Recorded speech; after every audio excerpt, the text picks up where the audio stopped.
a marketing guy, so I just kind of sit around the computer and play with Facebook and things like that all day. So this could get a little interesting. Let's see what they have for us today.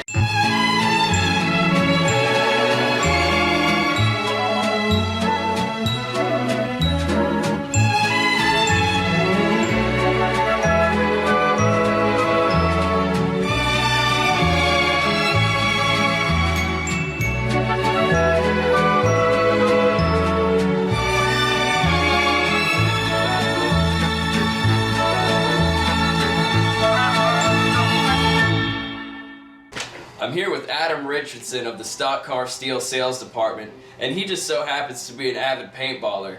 He's going to test out my new 3M paint protection film bulletproof vest, and that's how we're going to use a little bit of scientific research to find out if this stuff can in fact protect you from paint. Remember kids, safety first!